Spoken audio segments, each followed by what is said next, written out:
WhatsApp champions and welcome back to grand अकेड। तो आज इस वीडियो में हम करेंगे previous year questions of general aptitude test, और इसको करके हमें ये समझ में आ जाएगा कि क्या लेवल ऑफ प्रिपरेशन होनी चाहिए हमारी, क्या लेवल ऑफ क्वेश्चंस आस्क होते हैं इन CUET, और कौन कौन से टॉपिक्स जो हैं वो आजकल जो है वो प्रीवियस ईयर में जो है वो रिपीट हुए हैं, और कौन से मेजॉरिटी टॉपिक्स हैं जो आ रहे हैं।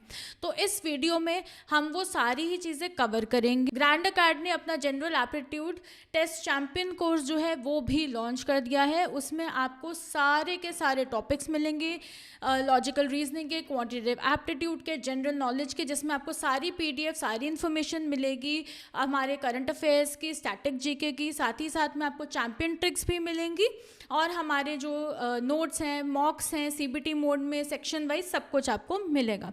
तो अब हम फटाफट से शुरू कर लेते हैं अपने PYQs। तो सबसे पहले जो हमारा क्वेश्चन है वो आया है जी, प्रॉफिट एंड लॉस का क्वेश्चन है। अब इसमें देख लेते हैं कि क्वेश्चन क्या कह रहा है हमें। क्वेश्चन कह रहा है the difference between the cost price and the selling price of an article is 240। उन्होंने बोला कि कॉस्ट प्राइस और सेलिंग प्राइस का डिफरेंस है 240 रुपीज़। पहली इन्फॉर्मेशन तो आपने ये नोट कर लेनी है, ठीक है। इफ द प्रॉफिट इज 20%, अगर मेरा प्रॉफिट 20% है, then the selling price is, तो मुझे बेसिकली बच्चों सेलिंग प्राइस निकालना है, ठीक है। और उन्होंने बोला कि selling price minus cost price 240 है, और प्रॉफिट परसेंटेज मुझे कितनी दे रखी है, 20% दे रखी है।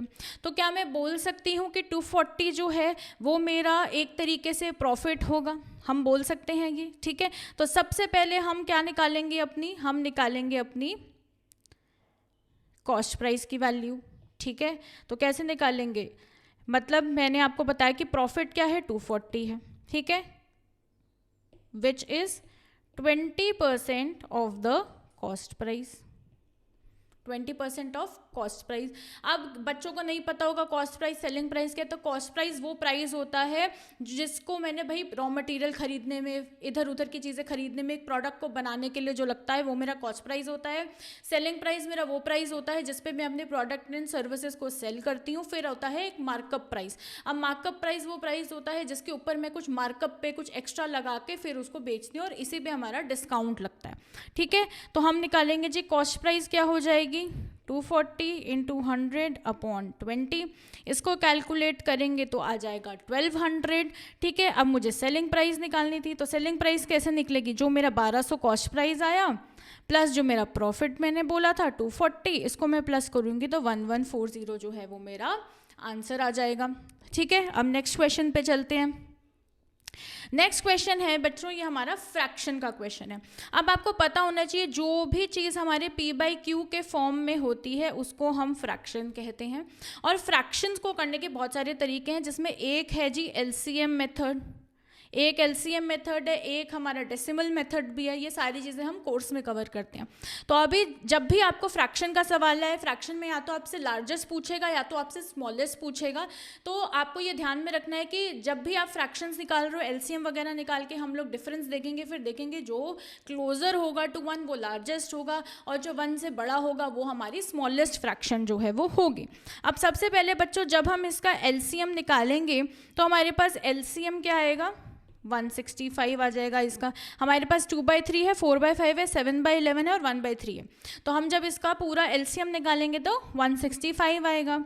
तो 2/3 का क्या हो जाएगा, 110/165 हो जाएगा, ठीक है जी। 4/5 का हो जाएगा 132/165। फिर हो जाएगा 7/11 का 105/165। फिर 1/3 का हो जाएगा 60, फिर 1/5 का हो जाएगा 55, ठीक है, 55/165, ठीक है। और इन चारों में से जब मैं पूरा अपना निकालूंगी तो अगर मैं देखूं तो लार्जेस्ट फ्रैक्शन हमें कौन सी नज़र आ रही है, मैं आपको पेन चेंज करके दिखाती हूँ, ठीक है। इन सब में से देखो कौन सा बड़ा लग रहा है आपको, क्या 110 होगा, 132 होगा, 105 होगा या 55 होगा, क्या होगा, 132 लार्जेस्ट होगा, है ना। तो हमारा लार्जेस्ट क्या होगी, 4/5 की फ्रैक्शन जो है वो मेरी लार्जेस्ट होगी। सो 4/5 जो है वो हमारी लार्जेस्ट फ्रैक्शन जो है वो होगी, ठीक है, तो जो हमारा ऑप्शन नंबर 3 जो है वो करेक्ट हो जाएगा। अब आगे चलते हैं। अब नेक्स्ट क्वेश्चन जो है वो बच्चों हमारा कोऑर्डिनेट ज्योमेट्री से है। वो कह रहे हैं a point on the y axis, a point on the y axis which is equidistant. अब उन्होंने बोला कि पॉइंट है वाई एक्सिस पे वो इक्वी डिस्टेंट है, उन्होंने ए बता दिया और बी बता दिया। अब जिसको नहीं पता भाई, जो भी हमारे ग्राफ्स होते हैं वो ऐसे होते हैं।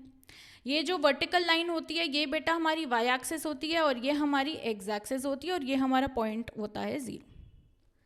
ठीक है, यहाँ पर सारी पॉजिटिव वैल्यूज़ होती हैं और यहाँ पर सारी हमारी नेगेटिव वैल्यूज़ होती हैं। ये आपको पहली चीज़ पता होनी चाहिए। अब यहाँ पर जो बच्चों हमारा इंपॉर्टेंट है वो है डिस्टेंस का फॉर्मूला लगेगा। यहाँ पर डिस्टेंस का एक हमारा फॉर्मूला जो है वो लगेगा। अब शुरू करते हैं हमारा क्वेश्चन भाई। Let the point on the y-axis equidistant from the points 6 and 5 and -4 and 3 B 0 and A। ये हमने सिंप्लीफिकेशन के लिए किया है क्योंकि हमें आगे फॉर्मूला लगाना पड़ेगा तो उसके लिए। ठीक है, अब ये हमने कर लिया। अब हम अपना क्या है डिस्टेंस का फॉर्मूला जो है वो लगाएंगे। तो मैं एक शीट इसमें ऐड कर लेती हूँ। ठीक है, अब यहाँ पर हम क्या करेंगे बच्चों, हम अपना डिस्टेंस का फॉर्मूला लगाएंगे। ठीक है, अब वो फॉर्मूला क्या है 6 5 and 0 A। ठीक है, ये वाला हम इसमें फॉर्मूला लगाएंगे। सिंपल लगाओ भाई। 6 - 0 होल स्क्वायर प्लस 5 - A का होल स्क्वायर। ठीक है, और ये जो है आपको स्क्वायर रूट है ये पता होना चाहिए। अब इसको आप जब फर्दर बच्चों सॉल्व करोगे तो ये आएगा आपका 36। 6 का स्क्वायर होता है 36 प्लस 5 का होता है 25 minus 10A plus A square. ठीक है, एक तो हमें ये कर लिया। अब दूसरे का भी निकाल लेते हैं भाई। कैसे निकालेंगे, distance between -4 3 -4 3 and 0 A। Similar लगाएंगे भाई हम, इसमें स्क्वायर रूट हो जाएगा। फिर क्या होगा -4 0 का स्क्वायर प्लस 3 - A का स्क्वायर। ठीक है, तो 4 का स्क्वायर कितना होता है 16 होता है प्लस 9 - 6A प्लस A का स्क्वायर। ठीक है, अब यहाँ पर अगर आप देखोगे तो हम इसको बिल्कुल और कैलकुलेट कर सकते हैं। तो हमारे पास क्या आ जाएगा भाई, ये हमारे पास आ जाएगा A square minus 6A plus 25 है ना। 16 + 9 करोगे तो क्या आएगा 25 आएगा, है ना। अब आगे चलते हैं। अब हमने बोला था भाई दोनों डिस्टेंस जो है वो एक दूसरे से क्या है इक्वी डिस्टेंट है। हमने इक्वी डिस्टेंट की बात करी थी तो दोनों वैल्यूज़ को हम इक्वल रख देंगे।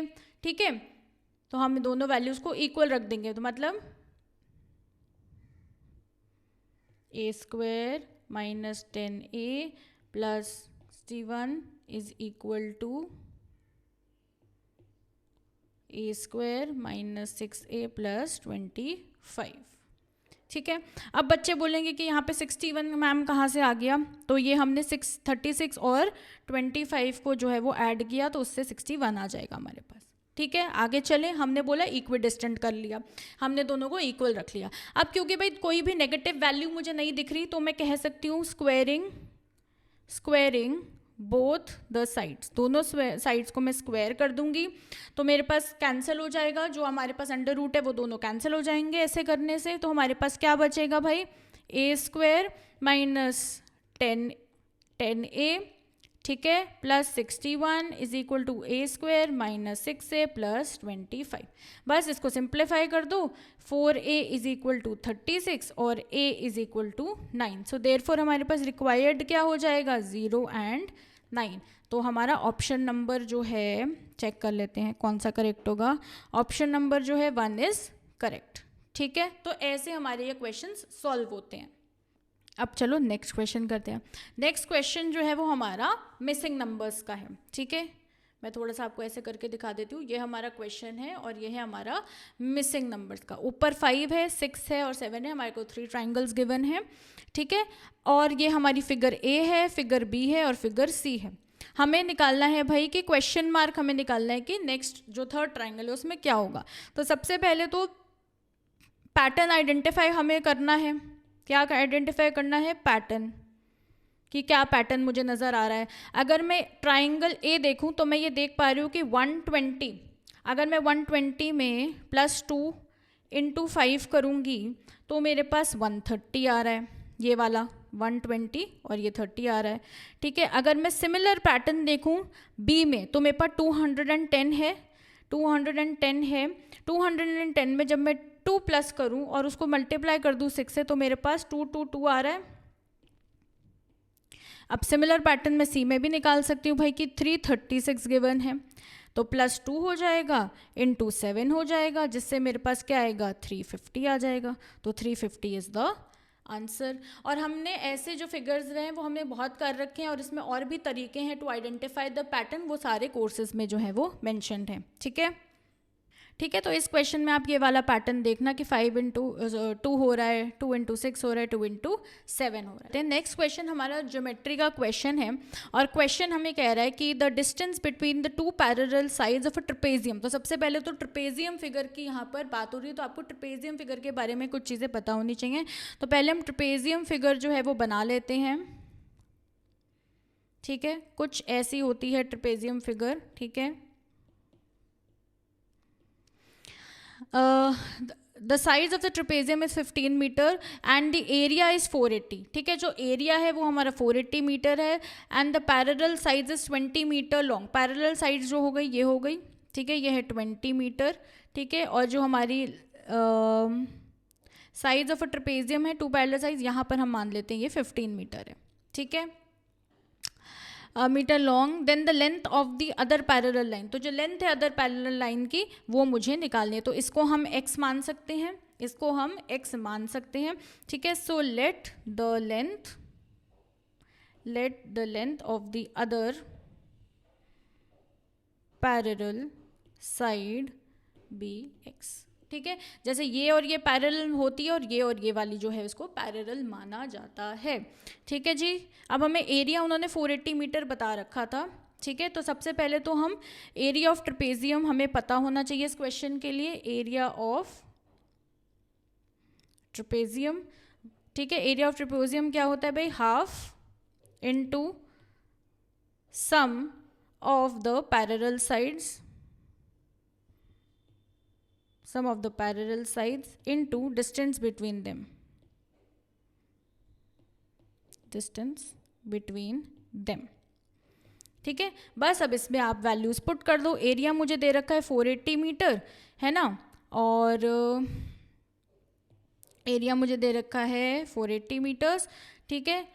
इन हाँ इज इक्वल टू हाफ हो जाएगा, ठीक है। x + 20 आ जाएगी ये वैल्यू और इसकी वैल्यू 15 आ जाएगी। बस हमें इसी को हम जो है हमें इसको थोड़ा सा सिंप्लीफाई कर लेंगे। अब यहाँ पर आ जाएगा भाई x + 20 इज इक्वल टू 480 × 2/15।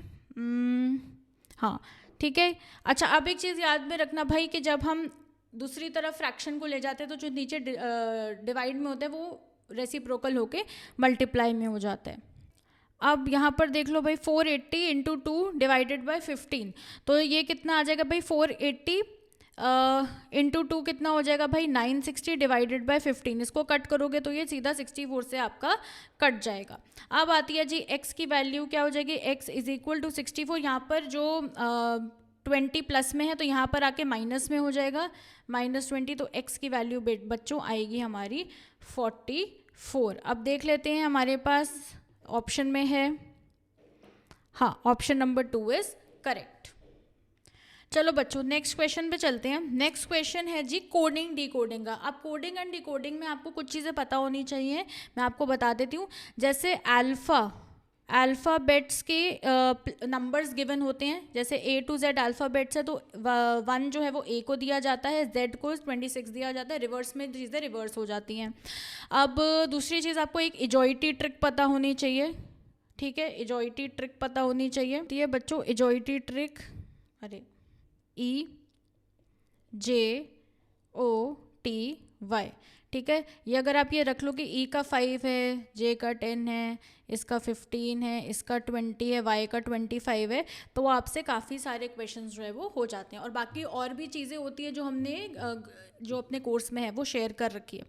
अब ये यहाँ पर हम उन्होंने बोला है कि भाई हमने ऑस्ट्रेलिया को, अब ये ध्यान से देखना आप लोग, ठीक है, ऑस्ट्रेलिया को इन्होंने कोड दिया है AUSTRALIA। पहले तो आपको जो अल्फ़ाबेट्स हैं उसको खुला खुले में लिखना है, ठीक है। अब उसका कोड दे दो, जैसे A को इन्होंने बच्चों @ दिया है, U को बच्चों इन्होंने $, दिया है, S को एक्सक्लेमेशन, हैशटैग, ये @ क्वेश्चन मार्क एंड @ मतलब A जो है वो @ हो गया है, U जो है वो $, हो गया है, S जो है वो एक्सक्लेमेशन मार्क हो गया है। अब उन्होंने बोला कि इसी पैटर्न को देखते हुए हमें STRAIT को भी कोड करना है। तो S पे क्या मुझे दिखाई दे रहा है, मैं आपको एक बार दिखाती हूँ चेंज करके। S की क्या है, एक्सक्लेमेशन मार्क, तो एक्सक्लेमेशन मार्क आ जाएगी। T की जगह हैशटैग है तो हैशटैग आ जाएगा।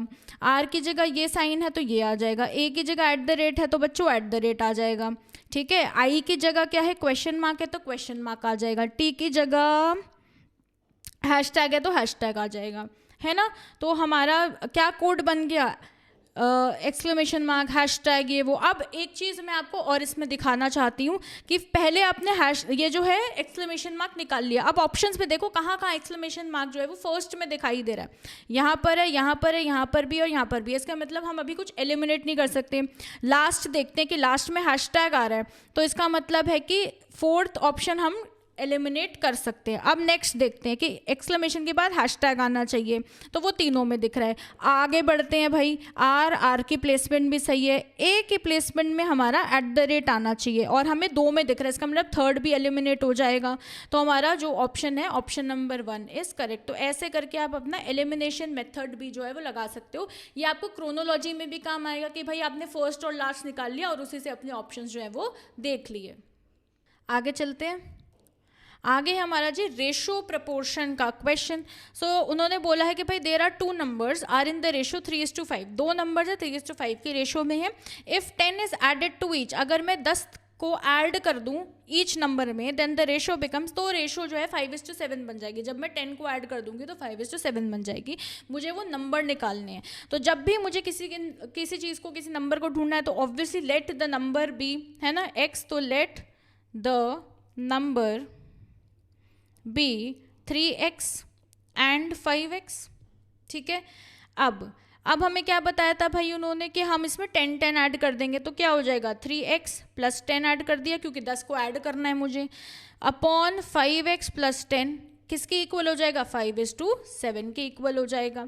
बस इसको अब हम क्रॉस मल्टीप्लाई कर लेंगे और हमारे पास इक्वेशन आ जाएगी भाई 21x + 70 is equal to 25x + 50, ठीक है। इसको हम और थोड़ा सा करेंगे तो ये 25x - 21 हो जाएगा, 25x - 21 हो जाएगा और यहाँ पर क्या हो जाएगा भाई 70 - 50 हो जाएगा, ठीक है जी। अब यहाँ पर आप माइनस करोगे तो ये बेटा 4x हो जाएगा, ये बेटा 20 हो जाएगा। तो x की वैल्यू मेरे पास क्या आ जाएगी, x की वैल्यू मेरे पास बच्चे 5 आ जाएगी। अब इसी x को हम लगा देंगे वैल्यू में, मतलब कि मैंने 3x बोला था और एक मैंने 5x बोला था, तो x की वैल्यू बस पुट कर दो 3 × 5 एंड 5 × 5, ये हो जाएगा बेटा 15 और ये हो जाएगा बेटा 25, ठीक है। ये हमारे आंसर आ गए। अब देखते हैं जी हमारा ऑप्शन नंबर 3 इज करेक्ट, ठीक है। तो ऐसे बच्चों ये क्वेश्चन जो है वो आसानी से सॉल्व होते हैं। तो मैं आपको यही बोलूँगी कि आप अपनी tables, square roots, cube roots और ज्योमेट्रिक जो चीज़ें हैं उनके आपको प्रॉपर्टीज़ आनी चाहिए। और बेसिक मैथ की वीडियो भी हमारे कोर्स में डली हुई है तो उसकी भी टेंशन नहीं है, ठीक है। तो ऐसे हमारे जो है क्वेश्चन सॉल्व होते हैं। नेक्स्ट क्वेश्चन पे चलते हैं। अब नेक्स्ट क्वेश्चन हमें कह रहा है कि if the English alphabets are written in backward order, अगर मैं बैकवर्ड ऑर्डर में कर दूं तो क्या होगा, then which is the 7th letter to the right of K. Right of K. इसका मतलब है कि अगर मैं नीचे से चालू कर दूं, ऊपर से जेड शुरू हो रहा है, तो मैं ऐसे कह सकती हूँ कि भाई यहाँ पर है A B C D E F G H I J K, है ना। अब उन्होंने बोला के राइट से 7th लेटर कौन सा होना चाहिए, तो देख लेते हैं भाई, कलर चेंज करते हैं।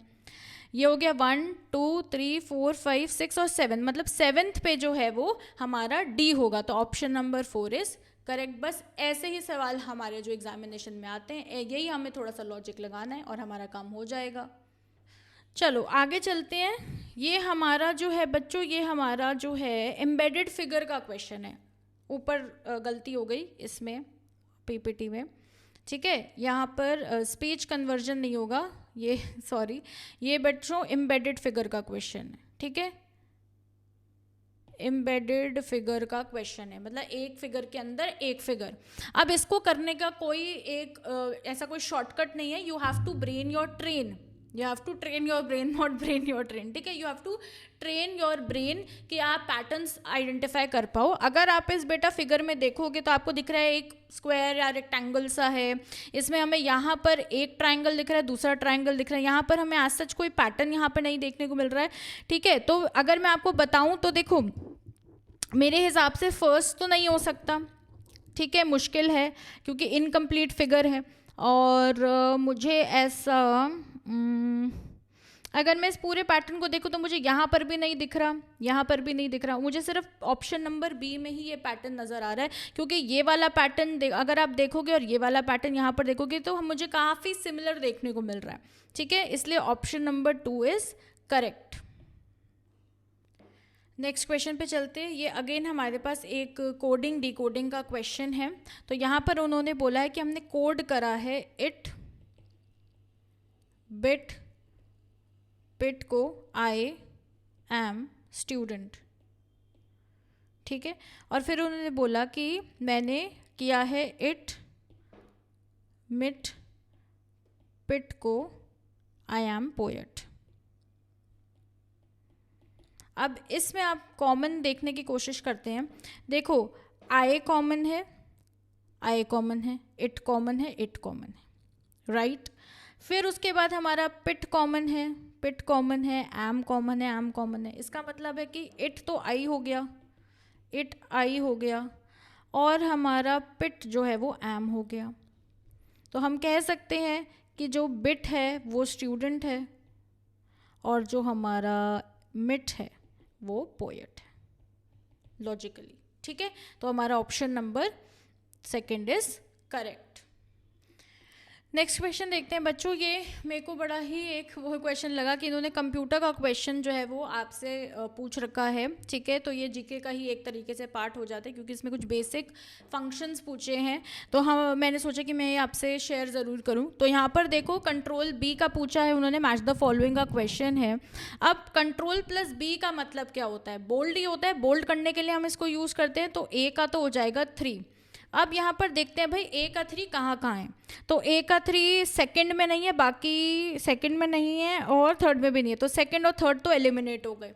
अब और देखते हैं कि मुझे और क्या पता है इसमें। अब इसमें मुझे कंट्रोल प्लस एल पता है कि कंट्रोल प्लस एल जो है वो लेफ्ट अलाइनमेंट होती है, तो मैंने सी को मैच कर दिया 2 से, सी को मैच कर दिया 2 से। अब देखते हैं सी का 2 कहाँ कहाँ है, तो ऑप्शन नंबर 1 में ही मुझे दिख रहा है, that means option number 1 is correct. तो ऐसे आपको अपने मैच द फॉलोइंग के क्रोनोलॉजी के क्वेश्चन जो है वो सॉल्व करने हैं, ठीक है। आई होप आपको एलिमिनेशन मेथड भी लगाना आ गया होगा और मैच द फॉलोइंग के क्वेश्चन को फटाफट कैसे करते हैं वो भी आपको आ गया होगा। नेक्स्ट क्वेश्चन करते हैं।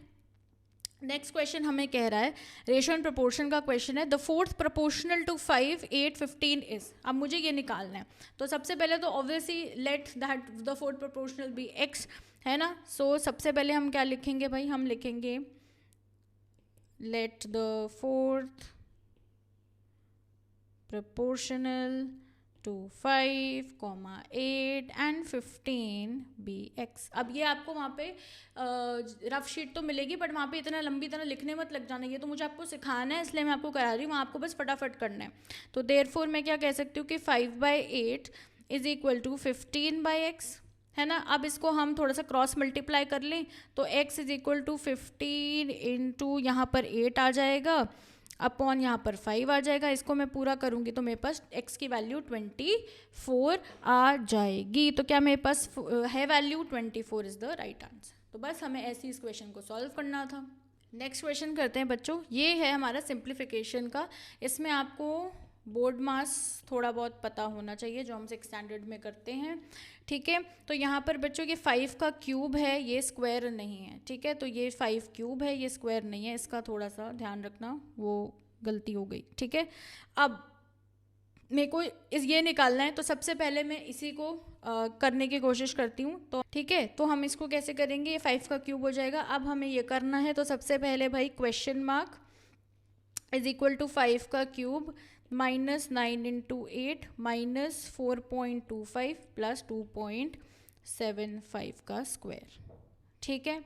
ये हमने ऐसे कर लिया। अब इसको और सिंप्लीफाई कर देते हैं। ये हो जाएगा भाई 125 माइनस 72 माइनस 7 का square is equal to 125 minus 72 minus 49, ठीक है। और इसके बाद इसको हम और सॉल्व करेंगे तो ये आ जाएगा 125 माइनस 121 विच इज़ 4, ठीक है। तो हमारे पास ऑप्शन में नंबर 4 है।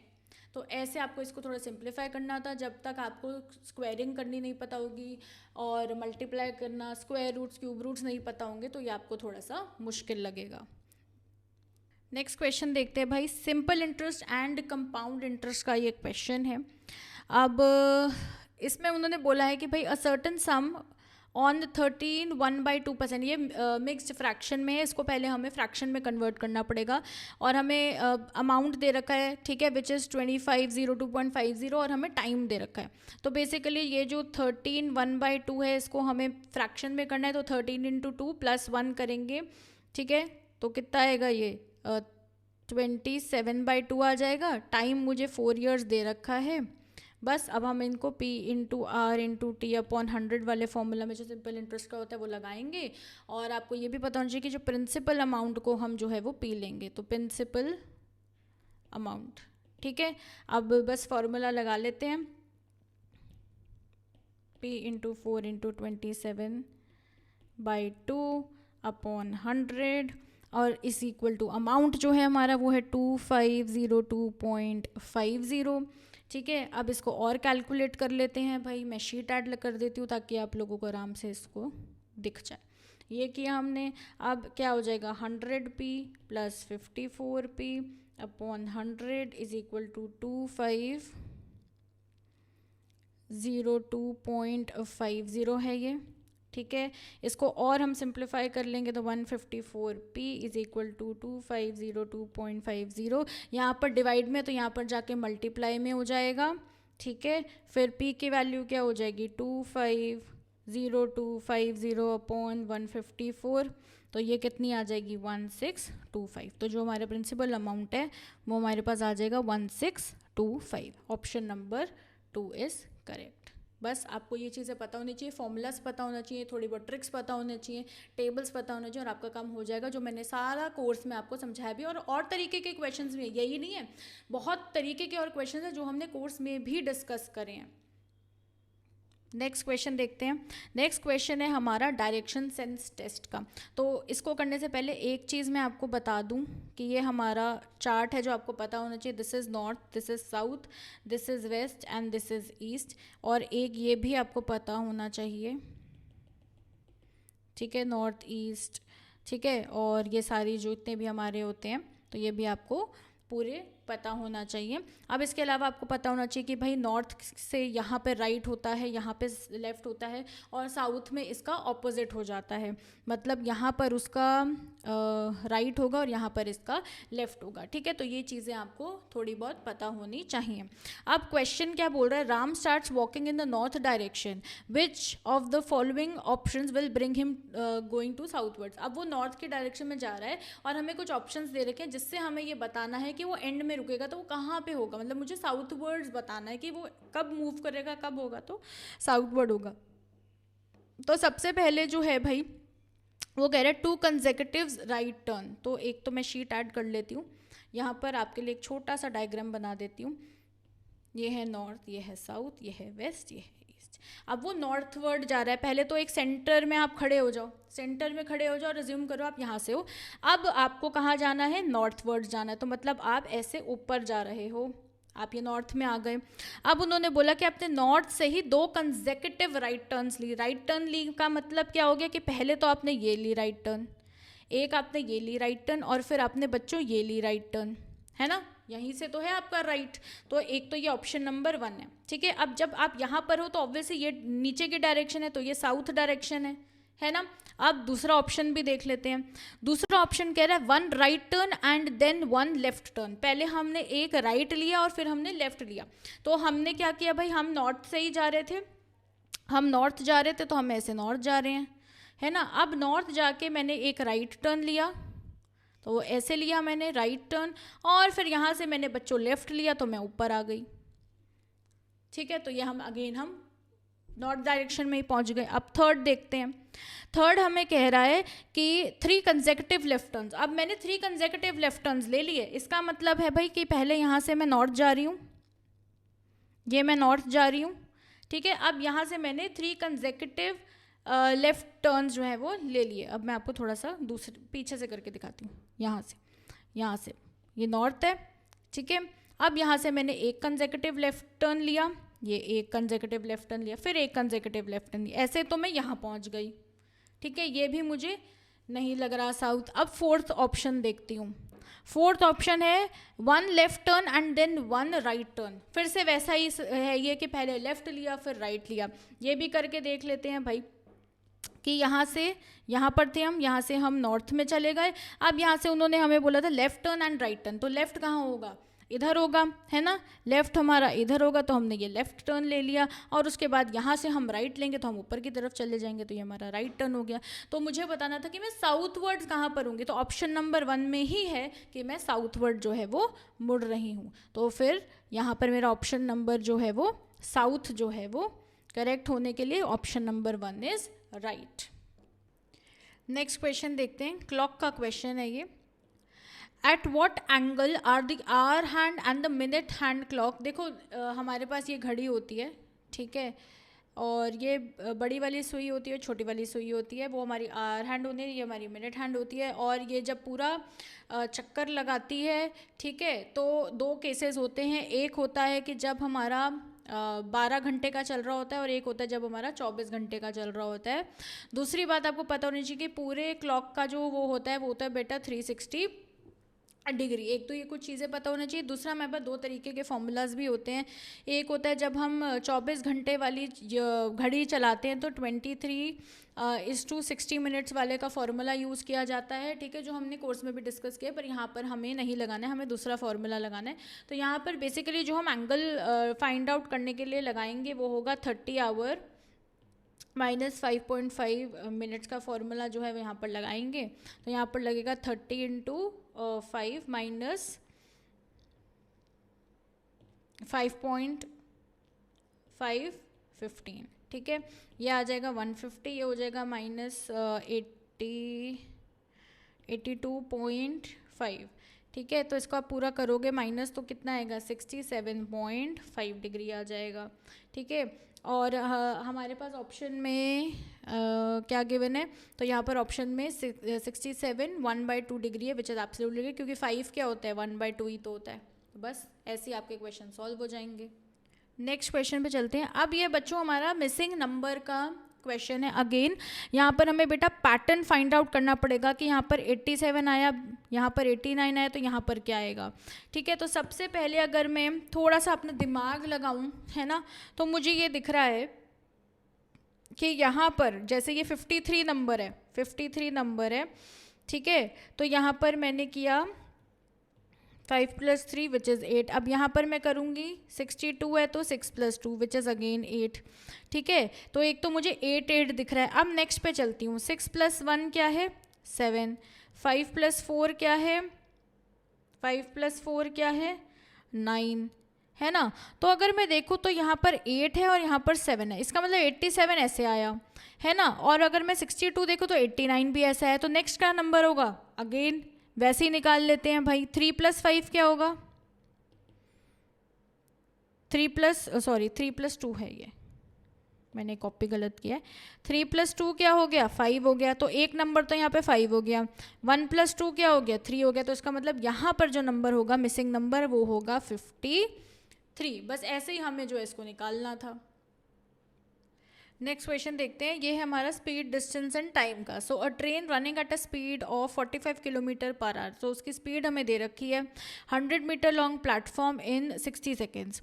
The time taken by the train to cross an electric pole is. अब सबसे पहले आपको एक चीज़ बता देती हूँ मैं, जब भी आपके क्वेश्चन में बेटा कोई पोल गिवन होगा, कोई बंदा गिवन होगा, कोई फ्लैग गिवन होगा, तो उस केस में उसका डिस्टेंस नहीं लिया जाता, उसका डिस्टेंस नहीं लिया जाता, डिस्टेंस 0 होता है। हम सिर्फ उसी का डिस्टेंस लेते हैं अगर हमें कोई ट्रेन ट्रैक में हो या फिर कोई प्लेटफॉर्म हो या फिर कोई टनल से आप गुजर रहे हो, क्योंकि उसकी लेंथ होती है। बट पोल वगैरह के ऐसा कोई हमें लेंथ नहीं पता होती, ठीक है। तो ये चीज़ आपको एक पता होनी चाहिए। अब सबसे पहले तो हम किलोमीटर को मीटर में कन्वर्ट कर लेंगे।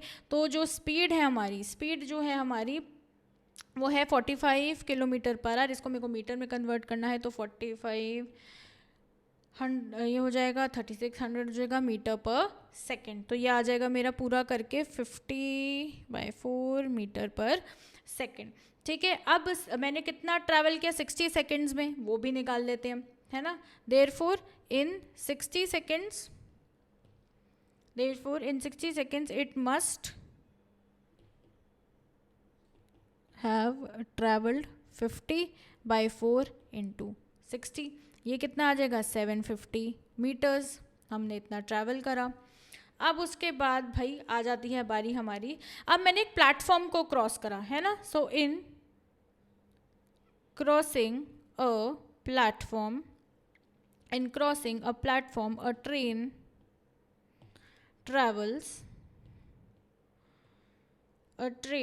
travels the sum of the length of platform and itself, ठीक है। तो यहाँ पर लेंथ कितनी आ जाएगी, लेंथ ऑफ ट्रेन जो हमने 750 मीटर्स निकाली थी माइनस जो 100 थी मेरी, है ना। तो ये मेरे पास कितना आ जाएगा 650 मीटर्स आ जाएगी, ठीक है। When a train passes to an electric pole, ठीक है, तो मैंने आपको पहले ही बता दिया था it has travel to its own length पे ही वो ट्रैवल करेगी। अब मेरे को निकालना है भाई टाइम टेकन बाय ट्रेन, ठीक है, to pass the electric pole, कि इलेक्ट्रिक पोल को पास करने में मुझे कितना टाइम लगेगा, कितना लगेगा 650/54, इसको लगा लो। अब इसको, अब यहाँ पर जो ये 4 डिवाइड में रेसिप्रोकल होके मल्टीप्लाई में हो जाएगा, मतलब इसका आ जाएगा भाई 650 × 4/50, और ये पूरा करोगे तो ये आ जाएगा 54 सेकेंड्स, ठीक है। वरना इसका एक ऑल्टरनेट तरीका भी है। ऑल्टरनेट तरीका वो ये है कि हमने पहले 50/4 मीटर/सेकेंड निकाल लिया था, तो हम निकाल सकते हैं 60/100/50/4, ठीक है। अब ये हमारे पास आ जाएगा 60 माइनस ये 8, 52 सेकेंड्स। एक ये तरीका भी है करने का। नेक्स्ट क्वेश्चन करते हैं। नेक्स्ट क्वेश्चन है हमारा सिटिंग अरेंजमेंट का। तो ये कह रहे हैं कि ABCDEFGH हैं, they are sitting around an octagon enclose group facing the centre. Basically octagon है तो ऑक्टागल बना लेते हैं भाई। ऑक्टागल का मतलब है इसके 8 वर्टिसेस होते हैं।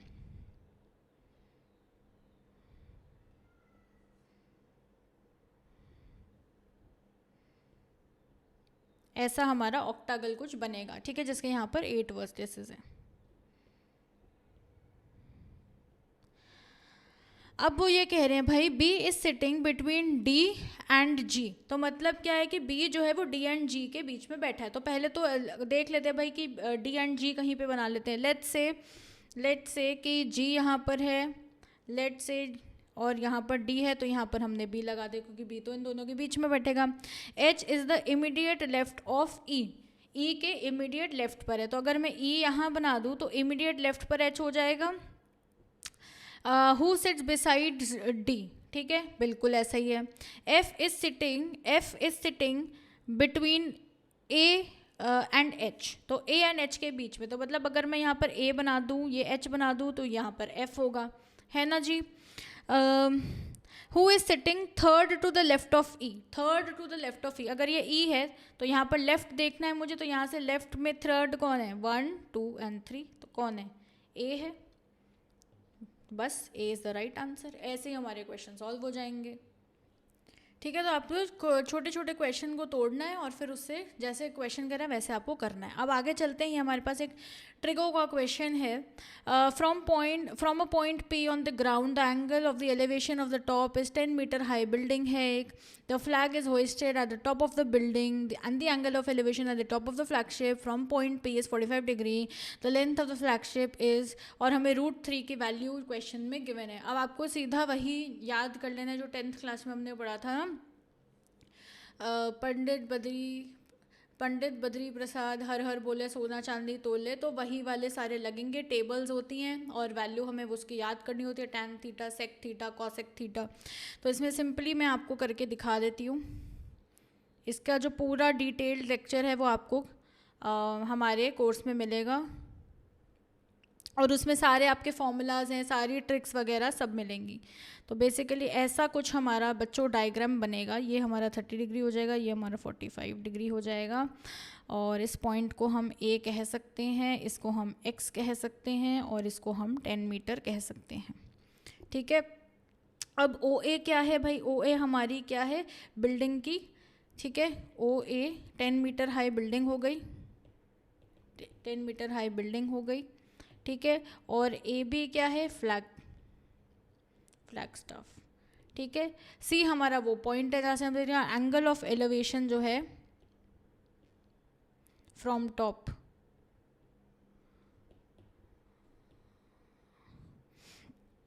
Thirty degree. ठीक है, अब मैं कहती हूँ let the height of the flag staff bx. तो in triangle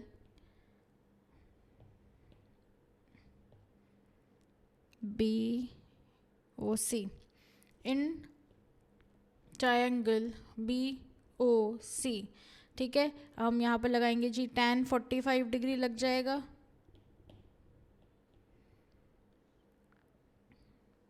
ये परपेंडिकुलर. ठीक है, ये हाइपोटेन्यूज होता है और ये बेस होता है, ये आपको पता होना चाहिए. ठीक है, so BO upon OC is equal to 10 + x upon OC. ठीक है, इसको हम ये भी कह सकते हैं कि 1 is equal to 10 + x upon OC. ठीक है, इसको और सॉल्व करते हैं तो OC हमारे पास आ जाएगा 10 + x. ठीक है, अब आ जाते हैं जी नाउ इन ट्राइंगल AOC, ये वाला जो ये छोटा वाला है ना हमारा, ये 30 डिग्री वाला. अब इसकी बात करेंगे. इन ट्राइंगल AOC, यहाँ पर tan 30 डिग्री लग जाएगा, फॉर्मूला AO अपॉन OC लग जाएगा is equal to 10 upon x + 10 लगेगा. ठीक है, इसको हम 1/√3 भी कह सकते हैं विच इज़ 10 अपॉन x + 10. ठीक है, अब इसको हम थोड़ा सा क्रॉस मल्टीप्लाई वगैरह करेंगे तो x + 10 आ जाएगा इज इक्वल टू 10 √3 आ जाएगा. ठीक है, इसको फर्दर और देखते हैं तो 10 × 1.732 हमें ये वैल्यू गिवन है, तो ये कितनी आ जाएगी 17.32.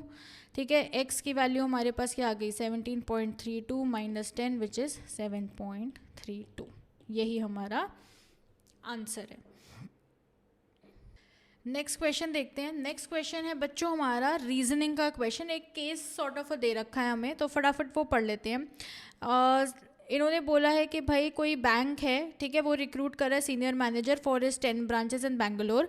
There are some requirements. अब ये हमारे लिए इंपॉर्टेंट है रिक्वायरमेंट्स. ठीक है, सबसे पहला तो भाई क्लास 12th होनी चाहिए और 60% होने चाहिए.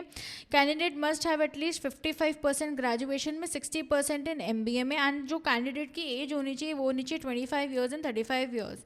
ठीक है, age of 1 March 2018. So question हमें कह रहा है कि which option is correct for Amit if Amit was born on 11th July 1987. अब देखो, अगर मैं इसको छोड़ दूँ जुलाई वगैरह अभी, तो सबसे पहले अगर मैं देखूँ तो 2018 और 1987 करूँगी तो 31 आ जाएगा, क्योंकि इन्होंने कंडीशन डाली है कि भाई मार्च होना चाहिए, तो अभी उसका बर्थडे नहीं आया है, तो मतलब 30 ईयर्स होगा। एक तो ये हो गया, ठीक है। 65 in graduation and 66% in MBA। और उसके अलावा उन्होंने क्या क्या बताया था भाई, 60% इन MBA होनी चाहिए, 55 क्लास 12th। तो ये तो हमें क्लास 12th वगैरह नहीं गिवन है, तो अगर मैं देखूँ तो ऑप्शन नंबर 1 ही करेक्ट होगा, क्योंकि हमारे पास इतना डेटा नहीं है कि हम उसका डिसीजन ले पाएँ। अब नेक्स्ट क्वेश्चन करते हैं। अब नेक्स्ट क्वेश्चन है हमारा डेटा इंटरप्रिटेशन का क्वेश्चन, जिसमें हमें डिफरेंट डिफरेंट ग्राफ्स दिखते हैं। हमें इस क्वेश्चन में बेसिकली बच्चों ये पाई चार्ट है, और जो पाई चार्ट होता है उसकी पूरा आपको ये पता होना चाहिए कि इसकी जो टोटल होती है वो 360 डिग्रीज होती है। एक तो ये चीज़ आपको पाई चार्ट्स के बारे में पता होनी चाहिए। अब क्वेश्चन पढ़ लेते हैं कि in the pie chart shown what are the expenditure on food and house rent in rupees, the total monthly expenditure is 50,000। Total expenditure मुझे मंथली एक्सपेंडिचर दे रखा है 50,000 रुपीज़। पाई चार्ट में हमारे पास अलग अलग खर्चे गिवन है, पर हम क्वेश्चन में देखते हैं कि क्वेश्चन हमसे क्या कह रहा है। क्वेश्चन हमसे कह रहा है भाई कि पाई चार्ट इतना इतना है, हाउस रेंट इतना है, और मुझे बताना है the expenditure on food and house. तो भाई सिंपल सी बात है, फूड का निकालो और हाउस का निकाल लो। तो फूड में मुझे दे रखा है 25% और मुझे हाउस रेंट दे रखा है 10%। तो फूड प्लस हाउस रेंट कर लो 25 प्लस 10%, कितना आ गया 35%। बस 50,000 में से 35% निकाल लोगे, आपका क्वेश्चन हो गया। करना ही क्या है इसमें, कितना आ जाएगा ये 17,500। तो option number 2 is correct. Next question करते हैं। ये हमारा अगेन एक ज्योमेट्री का क्वेश्चन है। यहाँ पर आप देखोगे तो यहाँ पर हमें एक ट्रायंगल फिगर दे रखी है, जिसमें हमारे पास एक बीच में वो भी दे रखा है, पैरेलल हो रहा है। हमें ये दिख रहा है कि DE is parallel to BC। ये मैं आपको शो हाईलाइट करके दिखा देती हूँ। DE is parallel to DC। एक तो हमें ये चीज़ दिखने को मिल रही है। यहाँ पर हमारे पास AE की वैल्यू गिवन है, EC की वैल्यू गिवन है, DB की वैल्यू गिवन है और DA की वैल्यू गिवन है। ठीक है, तो हमें इसमें सिर्फ x की वैल्यू निकालनी है। अब x की वैल्यू को निकालने के लिए जैसे हमें पता है कि भाई DE is parallel to BC, तो उसी के साथ मैं ये कह सकती हूँ कि AD अपॉन DB हो जाएगा, और उसी के साथ साथ that will be equal to AE upon EC। ये A की तो पार्ट है, बस डिवाइड ही तो हो रहे हैं, इसलिए दोनों इक्वल हो जाएंगे। एक तो ये चीज़ हो गई। अब बस इसमें वैल्यूज पुट आउट कर देते हैं। AD की वैल्यू क्या है x-2, DB की वैल्यू क्या है 3, वैसे यहाँ पर AE की वैल्यू क्या है 15, EC की वैल्यू क्या है 5। इसी को हमें बस सॉल्व करना है। अब इसको जब हम सॉल्व करेंगे तो x-2 is equal to 3 × 3 which is 9, और x क्या हो जाएगा 9 + 2, क्योंकि यहाँ पे माइनस में है 2 तो यहाँ पर प्लस में हो जाएगा, तो x की वैल्यू आ जाएगी 11 ही हमारा आंसर है। नेक्स्ट क्वेश्चन चलते हैं। नेक्स्ट क्वेश्चन है बेटा हमारा मिरर इमेज का। अब मिरर और वाटर इमेज की एक चीज़ बता देती हूँ कि मिरर इमेज में हमेशा आपका जो राइट है वो लेफ़्ट बन जाता है और जो लेफ़्ट है वो राइट बन जाता है। ठीक है, जैसे अगर आप अपने आप को मिरर में भी देखोगे तो आपको ये चीज़ समझ में आएगी। अच्छा, ये तो हो गई मिरर इमेज की बात। एक वाटर इमेज की बात भी बता देती हूँ। वाटर इमेज में ना लेफ़्ट राइट वाला कोई सीन नहीं होता। वाटर इमेज में जो आपकी टॉप होती है वो बॉटम बन जाती है, और जो बॉटम होती है वो टॉप बन जाती है। तो ये दोनों में फ़र्क होता है। ठीक है, और इसके आपको अल्फ़ाबेट्स को जो है वो याद करना पड़ेगा, विद प्रैक्टिस ही होगा वो। तो इसकी जो हमारी इमेजेस हो गई कि नंबर्स, छोटे अल्फ़ाबेट्स, बड़े अल्फ़ाबेट्स कैसे दिखते हैं, वो सारे हमने कोर्स में डाल रखे हैं। अब अगर अब यहाँ पर सिर्फ इतना ही मैं लॉजिक लगा लूँ कि लेफ़्ट राइट हो जाता है और राइट लेफ़्ट हो जाता है, तो उस लॉजिक से अगर मैं देखूँ तो ये तीनों ही नहीं होंगे, सिर्फ ऑप्शन नंबर 1 इज़ करेक्ट, क्योंकि T यहाँ पर लेफ़्ट में है, वहाँ पर राइट में है, और S जो है वो राइट में और यहाँ पर लेफ़्ट में। तो ऐसे ही हमारे इसके क्वेश्चंस सॉल्व होंगे। नेक्स्ट क्वेश्चन पे चलते हैं। ये हमारा कोडिंग एंड डिकोडिंग का क्वेश्चन आ गया है। अब गिव जो है GIVE, गिव को हमने लिखा हुआ है एज VIEG। ठीक है, ओवर है हमारे पास OVER, ओवर को मैंने लिखा हुआ है एज EVRO। फिर हमें बताना है कि DISK कैसे लिखा होगा। तो सबसे पहले भाई देख लेते हैं कि ये एक तो ये कॉमन है, यहाँ पर कुछ चेंज नहीं हो रहा, यहाँ पर भी कुछ चेंज नहीं हो रहा है ना। अच्छा, अब यहाँ पर ये G और G ये इंटरचेंज दिख रहा है मुझे, है ना। वैसे ही मुझे यहाँ पर भी दिख रहा है, तो इससे भी मैं निकाल सकती हूँ कि भाई ये वाली आई तो आई ही रहेगी, है ना, और यहाँ पर जो डी है यहाँ पर भी डी रहेगा। तो अगर मैं इसी में से निकाल लूँ तो क्या मैं बोल सकती हूँ कि ऑप्शन नंबर 4 करेक्ट है। अब यहाँ पर देखो ये थर्ड लेटर यहाँ पर हो रहा है, तो ये मैं कह सकती हूँ कि एस जो है वो यहाँ पर आएगा। हाँ जी, एस यहाँ पर आएगा, तो ऑप्शन नंबर 4 इज करेक्ट। बस ऐसे ही आपको सॉल्व करना था, इसमें कुछ भी नहीं है।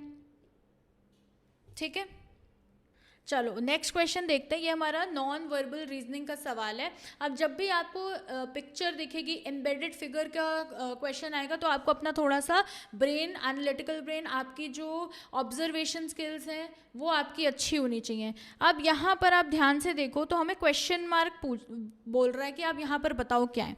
तो सिंपल सी बात है भाई, ऊपर की 3 देख लो, नीचे की 3 देख लेते हैं। तो यहाँ पर अगर हम देखें तो ये वाली फिगर और ये वाली फिगर इंटरचेंज होती हुई मुझे नजर आ रही है। सिमिलरली मुझे यहाँ पर भी दिख रहा है लेफ्ट और राइट में कि ये ऊपर नीचे हो रही है ना, चेंज हो रहा है। यहाँ पर दोनों एरोज जो है वो ऊपर है, यहाँ पर उसका ऑपोजिट है, और यहाँ पर जैसा है यहाँ पर उसका ऑपोजिट है।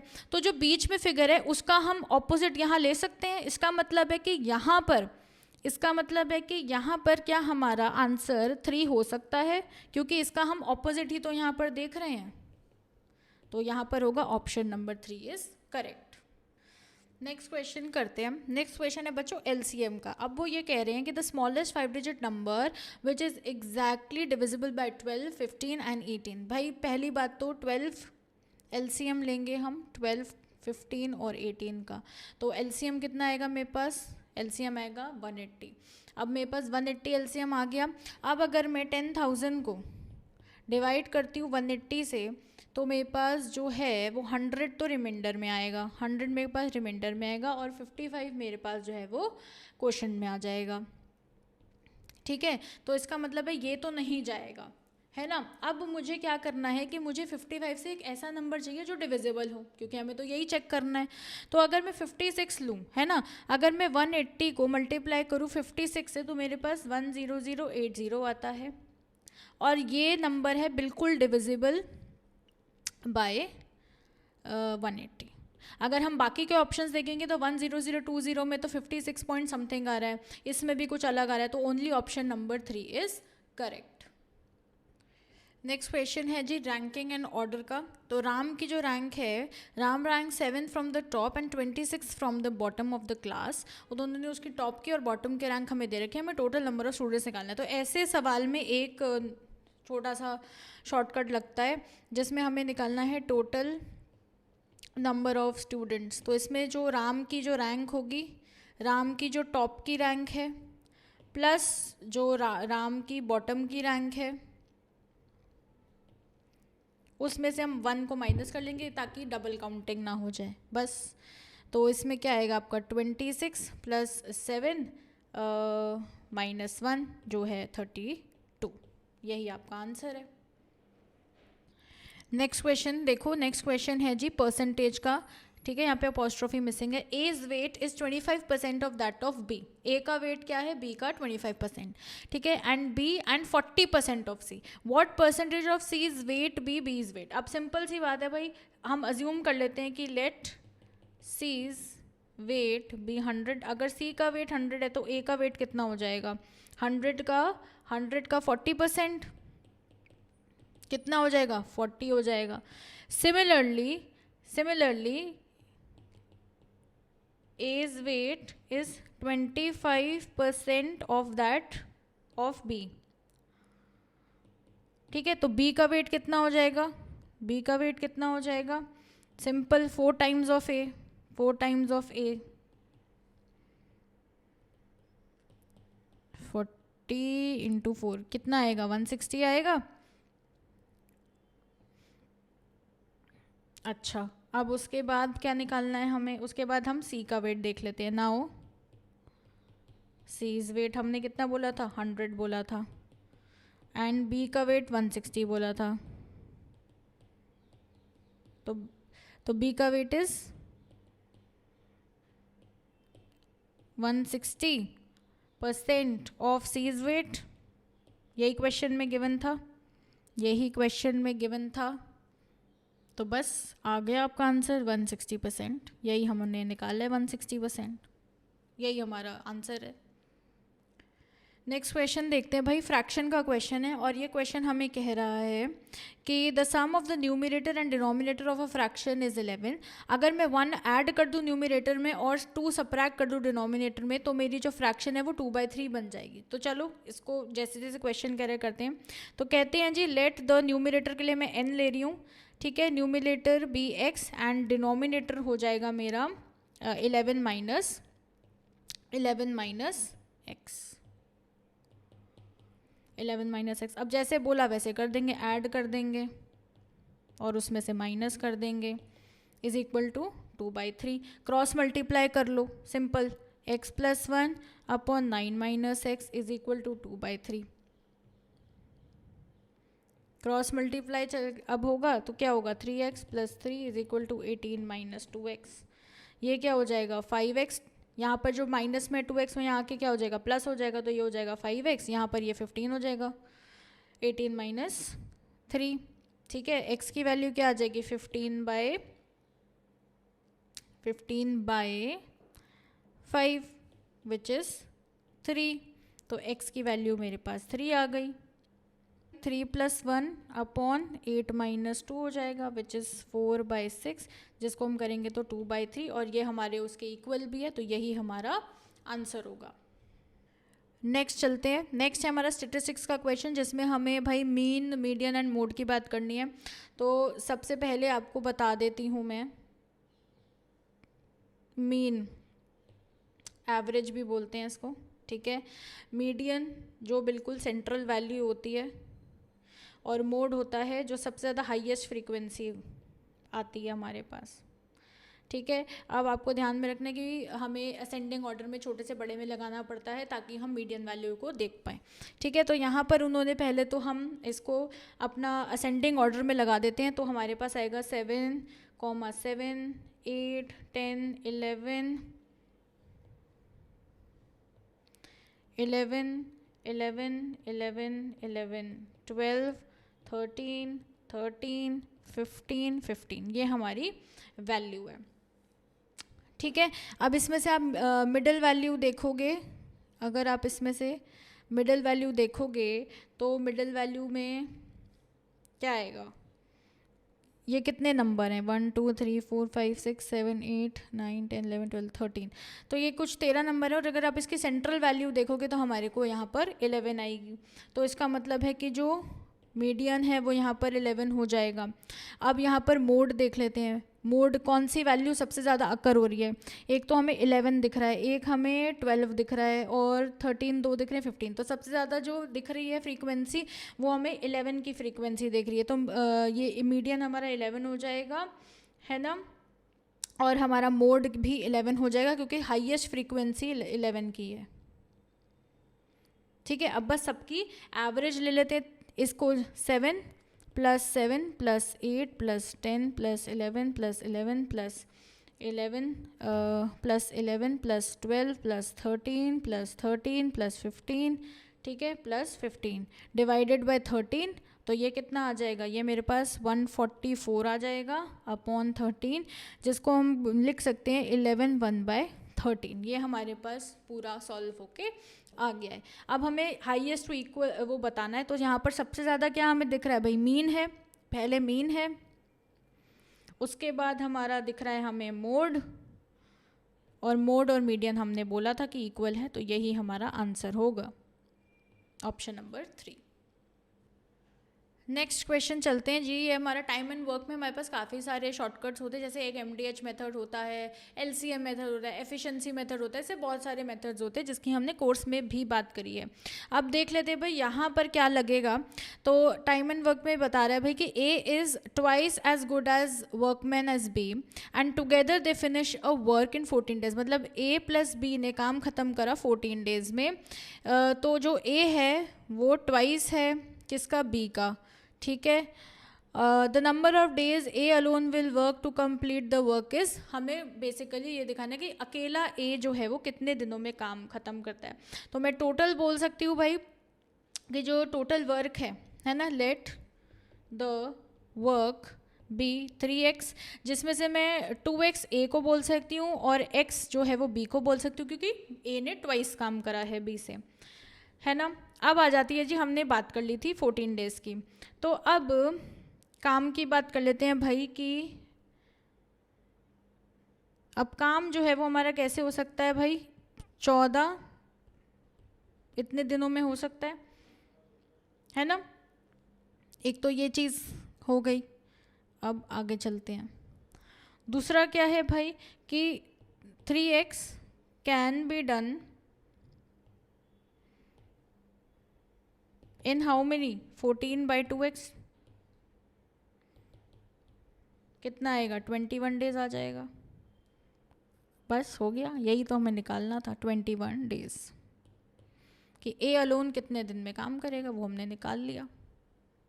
बाकी एक हमारा एक LCM मेथड भी होता है, जिसमें आप दोनों लोगों के बारे में लिखते हो, ठीक है, और टोटल वर्क लिखते हो कितने दिनों में काम करा, उसके आप LCM निकाल लेते हो और यहाँ पर आपकी एफिशिएंसी आ जाती है, ठीक है। तो ये सारा हमने कोर्स में बात करी, यहाँ पर तो क्योंकि सिंपल था तो हमने ऐसे ही निकाल लिया।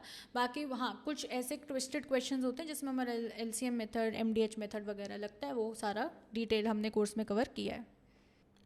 नेक्स्ट क्वेश्चन बता रहे हैं कि हम ऐसा कौन सा वर्ड नहीं बना सकते इन गिवन लेटर्स से।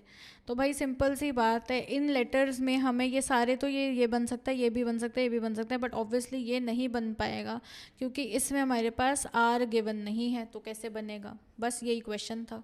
ऑब्जर्वेशन स्किल्स इसमें आपकी अच्छी होनी चाहिए।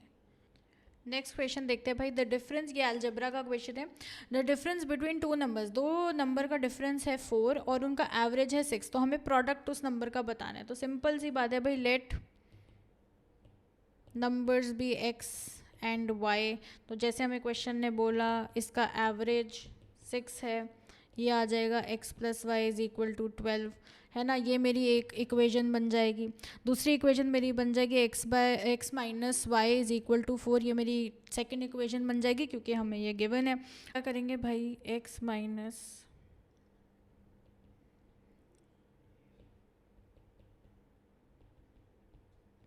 12 + 4, ठीक है। तो यहाँ पर ये हो जाएगा 2x, ठीक है, और y मेरे पास कुछ नहीं बचेगा, ये हो जाएगा 16, x की वैल्यू हो जाएगी 16/2, विच इज़ x की वैल्यू तो मैंने 8 निकाल ली। अब मुझे ऐसे ही y की वैल्यू निकालनी है, तो y की वैल्यू में मैं ये बस सेकंड इक्वेशन में x की वैल्यू डाल देती हूँ तो निकल आएगी। तो 8 y = 1 मिनट, तो 8 हमारी x की वैल्यू हो गई, y की वैल्यू निकाल लेते हैं। तो y की वैल्यू हो जाएगी x + y, x की वैल्यू 8 है प्लस y की वैल्यू हो जाएगी 12 - 8, तो ये हो जाएगी 4, ठीक है। तो हमारी x एंड उसकी आ गई। अब हमें इसका प्रोडक्ट बोला था, तो सिंपल है 8 × 4 विच इज़ 32। नेक्स्ट क्वेश्चन बच्चों मेंस्ट्रुएशन का है, जो हम क्लास 9 10 10th में पढ़ते हैं। πr² फॉर्मूला आपको पता होना चाहिए। इन्होंने हमें क्वेश्चन में पाई की वैल्यू दे रखी है 22/7 और आपको 3.14 वाली वैल्यू भी पता होनी चाहिए। तो इन्होंने बोला है कि भाई एक सॉलिड सिलेंडर है जिसकी हाइट है 2.4 सेंटीमीटर, डायामीटर 1.4 सेंटीमीटर दिया हुआ है। A conical cavity of the same height and diameter is carved out, total surface area of the remaining solid। Basically देखो ऐसे ही हमारी जो है वो कुछ फिगर बनेगी, ठीक है, ठीक है, कुछ ऐसी फिगर बनेगी। ये अगर मैं हाफ है, ठीक है, तो इसको मैं 0.7 कह सकती हूँ, पूरा है तो 1.4 कह सकती हूँ, और ये मेरे को 2.4 जो है वो गिवन है, ठीक है। और मैंने जो रेडियस की बात बताई थी आपको, वो 1.4 का अगर आप वो करोगे तो हाफ करोगे तो 0.7 आ जाएगी, ठीक है, क्योंकि ये पूरा है तो हाफ तो 7 ही होगा। हाइट मैंने आपको बता दिया। अब इसमें जो आपका फॉर्मूला लगेगा वो नॉर्मल जो हम लगता है, तो total surface area is equal to, ठीक है, lateral surface area. Lateral surface area के लिए ऐसे ला रही हूँ, of the cone plus lateral surface area of cylinder, lateral surface area of cylinder, ठीक है, plus area of one of the bases of the cylinder, ये यहाँ पर लगेगा, ठीक है। और फिर इसको आप ऐसे लगाओगे भाई, pi 0.7 under root 2.4 square plus 0.7 square, ठीक है, प्लस 2 पाई आर 0.7 एच की वैल्यू आ जाएगी 2.4 प्लस पाई 0.7 का स्क्वायर, वही जो मैंने आपको फॉर्मूला बताया वही पूरा लगेगा। अब जब आप इसको पूरा सॉल्व करने बैठोगे, कैलकुलेट करोगे, तो आपका आंसर आएगा 17.6 सेंटीमीटर क्यूब, सेंटीमीटर स्क्वायर, ठीक है। तो अपने आप कैलकुलेट कर लेना, बाकी मैंने आपको सारा इसमें बता दिया है। नेक्स्ट क्वेश्चन आ जाते हैं भाई वेन डायग्राम का है। अब वेन डायग्राम आपको रिलेशनशिप बताता है कि फॉर एन एग्जांपल अगर उन्होंने हमें दिया हुआ है कि हमें आप रिप्रेजेंट करो let's say fruit boy and toy, ठीक है, तो इसमें कोई रिलेशनशिप नहीं है, तो आपका नॉर्मल ऐसे बनेगा। बट अगर वो बोलें कि कुछ स्टूडेंट्स हैं और उसमें बॉय भी है और गर्ल भी है, तो उस केस में स्टूडेंट्स में से कुछ स्टूडेंट्स बॉयज़ भी हो सकते हैं और गर्ल्स भी हो सकती हैं, तो आपका रिलेशनशिप कुछ ऐसा बनेगा, ठीक है। तो ये चीज़ें आपको जो है वो ध्यान में रखनी है। अब यहाँ पर देख लेते हैं कि Venn diagram represent dogs, pets and cats. अब खुद बताओ कि जो पेट्स होते हैं वो डॉग्स भी होती हैं और वो कैट्स भी होती हैं, तो क्या ये रिलेशनशिप हो सकता है? फोर्थ वाला नहीं हो सकता, थर्ड भी नहीं हो सकता, क्योंकि पेट्स में कैट्स भी आती हैं, तो फर्स्ट ऑप्शन इज करेक्ट, क्योंकि पेट्स में कुछ डॉग्स भी हो सकते हैं, कुछ पेट्स हमारे कैट्स भी हो सकती हैं। Next, probability. A game consist of a tossing. Probability का मतलब है कि क्या चांसेस हैं किसी चीज़ के होने के। So game consist of tossing a coin 3 times. Coin है, ठीक है, मैंने उसको 3 टाइम जो है वो टॉस करा। अब आपको याद रखना है कि कॉइन में हमारे पास 2 आउटकम्स होते हैं, एक तो मेरे पास बेटा टेल्स होगा और एक आउटकम मेरा हेड्स हो सकता है, ठीक है, और कुछ होगा नहीं, तो ठीक है, तो वो तभी जीतेगा भाई जब 3 बार कॉइन होगा, तो या तो टेल्स टेल्स टेल्स या हेड्स हेड्स हेड्स ही आएगा, है ना, जब सेम आउटकम आएगा। So what is the probability that he losses the game. अब मुझे ये प्रोबेबिलिटी बतानी है कि वो हारेगा गेम में।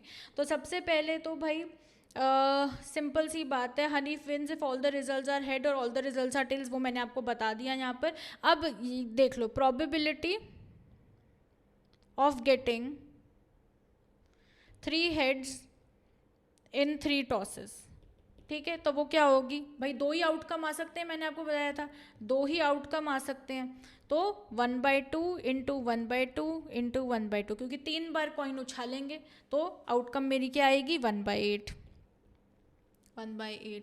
ठीक है। सिमिलरली प्रोबेबिलिटी 3 टेल्स की, प्रोबेबिलिटी ऑफ गेटिंग 3 टेल्स 1/2 1/2 1/2 1/8, ठीक है। अब प्रोबेबिलिटी कि Hanif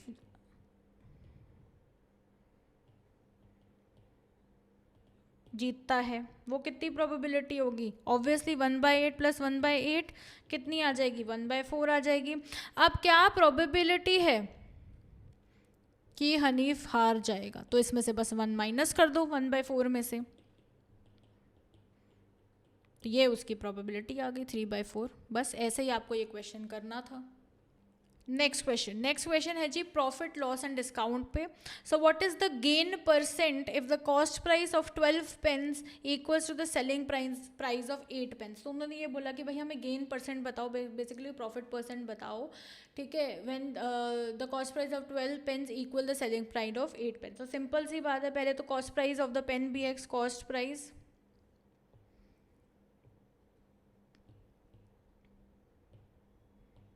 of the pen be X, ठीक है, तो कॉस्ट प्राइस ऑफ 8 पेन्स कितनी हो जाएगी 8x, ठीक है। सेलिंग प्राइस ऑफ 8 पेन्स कितनी हो जाएगी is equal to the cost price of 12 pens, ठीक है। तो प्रॉफिट परसेंटेज बस इसको 12x में से 8x माइनस कर दो अपॉन 8x कर दो इंटू 100 कर दो, तो ये कितना आएगा 50 आएगा, 50%, वही हमारा आंसर है।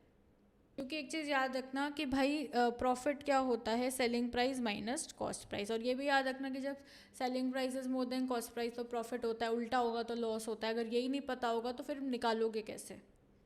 नेक्स्ट क्वेश्चन करते हैं। स्पीड डिस्टेंस का फिर से एक सवाल आ गया है।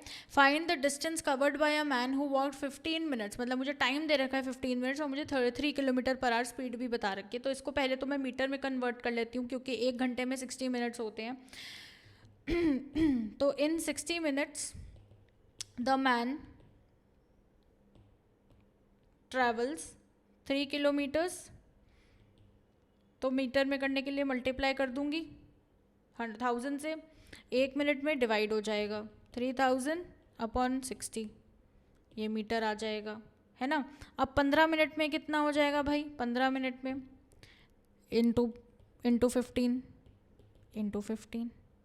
इसको पूरा हम कैलकुलेट करेंगे तो हमारे पास आएगा 750 मीटर। यही हमारा आंसर है। नेक्स्ट क्वेश्चन करते हैं। अब यहाँ पर हमारे पास एक एज का प्रॉब्लम है। अब आपको याद रखना है कि अगर हमारे क्वेश्चन में हमें पास्ट पूछाया हो, बैक बोला हो, तो उसमें हम हमेशा एजेस में माइनस करते हैं, और जब हमारे आगे की बात करी हो, फ्यूचर की बात करी हो, तो हम उसमें ऐड करते हैं एजेस को। सो प्रेजेंट एज जो है समीर और आनंद की वो 5:4 के रेशो में है। 3 years hence the ratio of the ages will become 11:9, मतलब कि हमारी आगे की बात हो रही है, तो हम यहाँ पर प्लस करेंगे। तो simple by let the age of Sameer के लिए एस ले रही हूँ एंड आनंद के लिए ए ले रही हूँ, B 5x and 4x respectively. तो बना लो भाई 4x प्लस यहाँ पर हमने 3 years की बात करी upon 4x plus 3 is equal to 11/9। बस अब इसमें आप क्रॉस मल्टीप्लाई कर लो। अब आप इसको क्रॉस तो क्या आएगा 9, 5x plus 3 is equal to 11, 4x plus 3, तो यहाँ पर ये 45x हो जाएगा plus 27 is equal to 44x plus 33। बस अब इसको माइनस कर लो, 45x minus 44x is equal to 33 minus 27, तो ये जो x ही बचेगा ये 6 बचेगा। तो आनंद की प्रेजेंट एज कितनी थी, 4x थी, तो बस 4 × 6 कर दो विच इज़ 24 years। तो ऐसे ही हमें जो है एजेस के क्वेश्चंस भी करने होते हैं। तो आई होप आपको बच्चों समझ में आ गया होगा प्रीवियस ईयर क्वेश्चंस को देख के कि क्वेश्चंस का लेवल क्या है। अगर हमें बेसिक चीज़ें पता हो तो हम कर लेंगे, कोई दिक्कत की बात नहीं है, ठीक है। और मैं आपको ये भी बता दूं कि जो हमारा ग्रैंड अकेडमी का general aptitude test champion course है वो भी हमने लॉन्च कर दिया है। उसमें आपको डिटेल लेक्चर्स मिलेंगे जो कि बहुत डिटेल बिल्कुल भी नहीं होने वाले हैं। 35 मिनट्स के अंदर अंदर मैंने आपको सारे कॉन्सेप्ट्स पढ़ा दिए हैं। हमने बहुत सारे चैम्पियन ट्रिक्स की बात करी है। मैंने आपको बेसिक मैथ की वीडियो भी जो है वो कराई है। उसके साथ हमारे पास आपको डाउट सपोर्ट मिलता है, आपको लाइव प्रैक्टिस सेशंस भी मिलते हैं, ठीक है। आपको PDF में भी मिलता है सारी चीज़ें, सेक्शन वाइज मॉक्स भी मिलते हैं, CBT मोड में भी मॉक्स मिलते हैं, और साथ ही साथ में जो भी हमारी GK है उसमें हमारा एनवायरनमेंट भी कवर्ड है, करंट अफेयर्स भी कवर्ड है, सब कुछ कवर्ड है, सबकी PDF अवेलेबल है, ठीक है। और जो हमारा कोर्स है वो बहुत ही बढ़िया है। 15 घंटे के अंदर अंदर आपकी तैयारी हो जाएगी। आपको सारी ट्रिक्स आ जाएंगी, आपको मैथ्स के बेसिक आ जाएंगे, आपको सारी टेबल्स भी हमने प्रोवाइड कर दी हैं, square roots and cube roots भी हमने प्रोवाइड कर दिए हैं, ठीक है। तो ये बहुत ही एफिशिएंट तरीका है अपनी तैयारी करने का। तो इसका जो लिंक है वो आपको डिस्क्रिप्शन और पिन कमेंट में मिल जाएगा, और यहाँ पर QR भी मिल जाएगा जिसको आप स्कैन कर सकते हो एंड एनरोल कर सकते हो। Next time keep winning you champions.